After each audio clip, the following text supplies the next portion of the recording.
Hello friends, in this video we'll be discussing about the 2A 3B differences and its resolutions. Now, Circular 183 had been issued a while back, which was talking about cases where invoices are not appearing in GSTR 2A, but we have taken the ITC of that in our GSTR 3B. So those clarifications was only applicable for 1718 and 1819. Now Circular 193 has been issued, which is also talking about how the 2A 3B differences would be resolved from the period beginning from 1st of April 2019 to 31st of December 2021, because we are already seeing a lot of notices coming in for 1920 for department audit scrutiny. How do we resolve those? Forms the part of Circular 193. Before we understand Circular 193, it takes its significant reference from Circular 183. So we need to understand what Circular 183 stated and how does it come into picture for 1920, 2021 and December 21. So here it was stated that even though 2A 3B differences was not required to be matched for 1718 and 1819, still there was a condition in the law under section 16(2)(c) which stated that tax should have been paid to the government. So even if supplier does not show the invoice in his GSTR 1, or rather does not show it in B2B head of GSTR 1, still if he pays the taxes, ITC would be eligible. So in such cases, the clarification had been issued under 183. So this was covering multiple scenarios where supplier had filed GSTR 3B but he had not filed his GSTR 1, or he had filed his GSTR 1 and 3B but had not reported the supply in his GSTR 1. He had missed to report those supplies in GSTR 1, or supplier has reported the supply in GSTR 1 but he has reported under B2C head, or he has reported it under GSTR 1 in the wrong GSTN. In all such cases, even though the invoices are not appearing in 2A, still the taxes would have been paid to the government.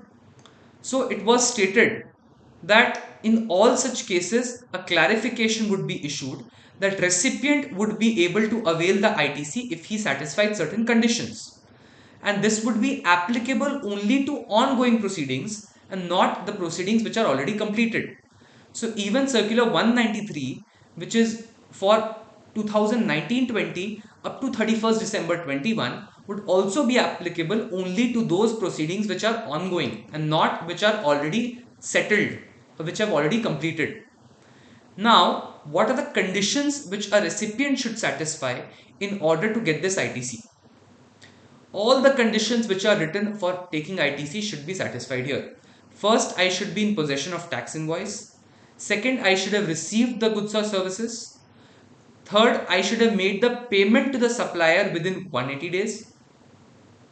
Fourth, no reversal is required under section 17 or 18. That means it is not against exempt supply or against without business purposes, or it should not be block credit. Next, ITC should have been availed within section 16(4) time limit, which is September of next year. So if all these conditions are satisfied, then only a recipient would be able to avail the ITC, subject to the condition that he gets a declaration from the supplier that the supplies had actually been made by him to us and the tax had been paid by the supplier to the government.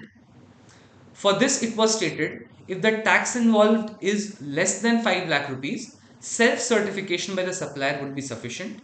If the tax involved is more than 5 lakh rupees, in that case, a certification by a CA or CMA would be relevant.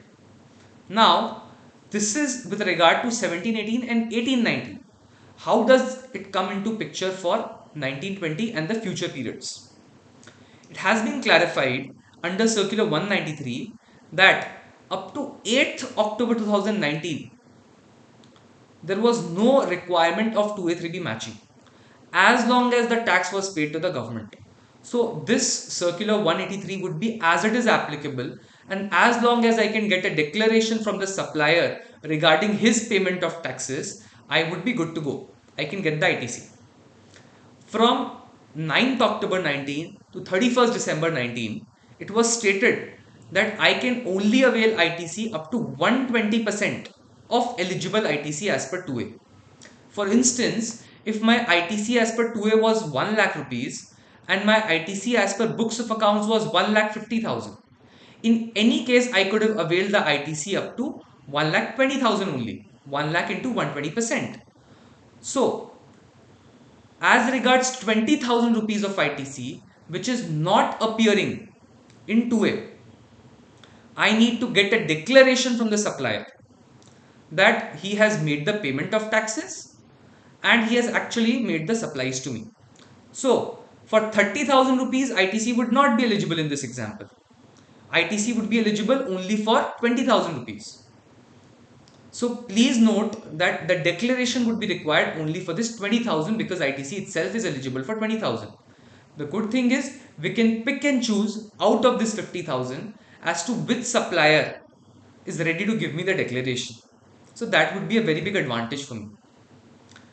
So 1st Jan 2020 to 31st December 2020, the example remains the same. Only difference is instead of 1 lakh 20,000, the ITC eligible would be 1 lakh 10,000 and I need to get a declaration for 10,000 rupees.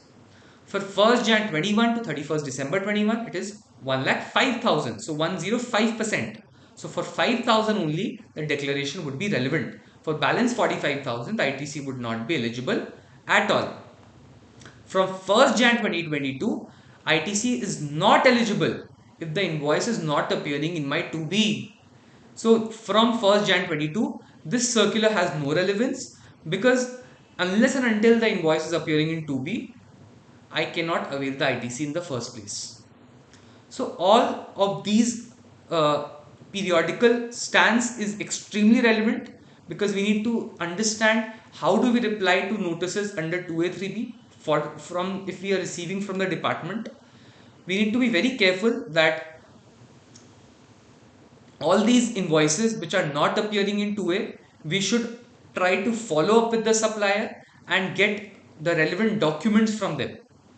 Otherwise, also if we can prove, not to say that ITC would not be eligible if it is not appearing in 2A and the circular is also not satisfied, in such cases one needs to go through relevant litigation because there are a number of cases of even LGW Industries of Calcutta High Court which says very clearly that if I am able to satisfy all the conditions for taking ITC and I am able to prove that I am a bona fide recipient, then in that case the government should first recover from the supplier. Also, there are a lot of other judgments which I have come in throughout the country with regard to 2A 3B differences. All of that would be relevant, but we can only expect relief at a higher forum, maybe at least at tribunal level, because the department is going to follow this circular 183 and 193 at least at the adjudication at the first appellate level blindly. So we need to be very careful that even if there is a significant amount involved, still we can challenge the circular and we can say that the ITC would be eligible to us as long as the conditions for availability of ITC have been satisfied. With this, we come to the end of this video.